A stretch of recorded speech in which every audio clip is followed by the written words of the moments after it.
As always, we have to scan the lesson to see what we're going to be working on, and I'm sure you remember that we're working with ratios and comparing ratios.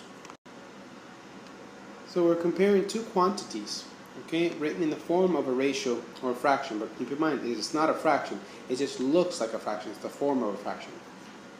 We're also, I know that we did an example in the other video where we looked at pet-friendly cabins, and we compare those numbers as well. And we simplified ratios involving larger quantities and measurements. Please copy these down. Pause the video. Okay, as a quick review here and key answer, let's simplify these two. I see here that we have multiples. I have 12/18 and then both multiples of 6. On the top I have 2 6, and on the bottom I have 3 of them, so it's 2/3. And we have 30/25. And I know they're both multiples of 5, where I have 6 on the top and 5 in the bottom. And there we are. They're written in simplest form. Now remember, this is not a fraction, boys and girls. It's a comparison of two quantities. So we don't write it as a mixed number. We're not going to write 5 and 1/5. Okay, that is wrong. Okay, so we would want to get rid of that and erase it. So just this as a key answer. Alright, let's see the real world link. Surfing. A surfer who rides inside the curl of a wave is said to be tube riding. The shape of the tube is described as cylindrical, square, round, or almond, depending on how its length compares to its width. Here's a table showing us the value of length over width and the shape of the tube. Okay, so less than 1 is a square. Exactly 1 is cylindrical. Between 1 and 2 it's round, and greater than 2 it's an almond. The tube of a wave is 12 feet long and 15 feet wide. Write the fraction length times width. So long, length is on the top and width is on the bottom. In simplest form. Then describe the shape of the tube. Okay, so let's see. We have 12 on the top, right, because that's the length right there, how long it is, and 15 feet wide is on the bottom. And now we're going to write it in simplest form. So we know they're both divisible by 3, and we have 4 on the top and 5 on the bottom. So it's 4/5. Since we're talking about surfing, and some of you have requested that I draw again, here's a key answer. Draw your guys surfing in what we call tube riding, right inside the curl of a wave. And let's call him Jose. So knowing that this is less than 1, okay, we're going to call this a square. This is called a square, according to the table, right? Less than 1, it's a square. Okay, the tube of a wave is 20 feet long and 12 feet wide. Okay, so now we have 20 over 12. This is clearly more than 1. What is the shape of the tube? Explain it. So if this is more than 1, is it greater than 2? No, it's not, because this would have to be 24. So this is between 1 and 2, right? This is considered a round tube, because the ratio when divided is between 1 and 2. And for those of you that want to see the math, actually when we take 20 over 12 and we simplify, we know that these are both multiples of 4. On the top we have 5 4s, and on the bottom we only have 3 of them. Well, how many 3s are in 5? We have 1 and 2 over 3, which we only do this, boys and girls, when we want to divide, okay? You can also leave a ratio like this. This is not wrong to leave a ratio like that. But if we want to show exactly, follow with a division and show exactly where it is, but we can see that this number is between 1 and 2, okay? So because it is 1 and 2, it is called a round tube. And next, a surfer is riding in a tube that is cylindrical.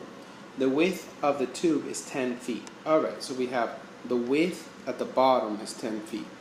What is the length? Well, if it's cylindrical, according to the rules, it has to be exactly 1. Exactly 1. That must mean that the length is also 10.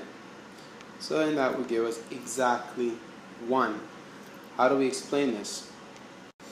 The length has to be exactly 10 feet because the width is also exactly 10 feet. We must divide 10 into itself to get exactly 1, as you see right there. Please copy this down. all of it. Next page. Cross out the ratio that is not equivalent to 16 girls of 24 students. So 16 girls out of 24 students. Okay, I know that both of these are multiples of 4. Here I have 4 4s, and here I have 6 4s. So if we have 4 to 6, that one is fine. Do we have that? Also, here we have 2 8s, right? We have 2 8s, and here we have 3 of them. Correct? Okay, so cross out the ratios that are not equivalent. Cross out the ones that are not equivalent. Well, I'm going to circle the ones that are equivalent. This one is equivalent, right? Because we have 2 8s right here, as I was mentioning. 2 8s, and here we have 3 of them, right? So this one's equivalent. 3/4, no, this is not 3/4 of this number. 3/4 of 24 would be 18. So this would have to be 18, so this one doesn't work out. This is 2/3. Here I have 2 4s, and here I have 3 4s. So this one works as well. This one's also 2/3. And here's our actual ratio, 16 out of 24. So the only one that didn't work out was 3/4. How did you decide which ratio to cross out? I wrote 16/24. Okay, 16 out of 24, 16 to 24. Next, I simplify 16/24 to 8/12. I cut it in half. Half of 16 is 8, half of 24 is 12. Okay, so I know that makes sense. And then 2/3. Okay, I have 2 4s there and 3 4s there. Okay, I could have cut it in half again. I could have put 4 and 6, but that was not an option. Finally, I crossed out the one that did not fit in the pattern right there. Okay, let's simplify these ratios involving measurements. So we have 15 cans out of 9 cases. Okay, 15 cans out of 9 cases. But wait a minute, how many cans are in each case? That I don't know, so we can't convert it to the same unit because we don't know how many cans are in each case. In that case, we keep it all as cans, and we have to include the units. So we have 15 cans to 9 cases. When I simplify, they're both multiples of 3. I know I have 5 3s on the top and 3 3s at the bottom. Okay, so it's 5 cans to 3 cases. 16 inches to 4 feet. This I know how many inches are in each foot. I know that each foot has 12 inches, so it's 4 times 12, right? Which would give me 48 inches, right? 48 inches right there, and 16 inches on the top. They're both multiples of 8. Oh, but they're also both multiples of 16, right? Because 16 times 3 is 48. So I have 1/3. How is exercise 2 different from exercise 1? Well, if you notice, we have inches here, but exercise 1 only gave us cases and cans, and we don't know how many cans are in a case. So simply, the second exercise had the same units. Okay, finally, write 2 to 3 sentences to summarize the lesson. Now, let me read that for you so that you know what to write here. It's a dictation. Okay, so you wrote ratios as fractions in simplest form. You can write that on there.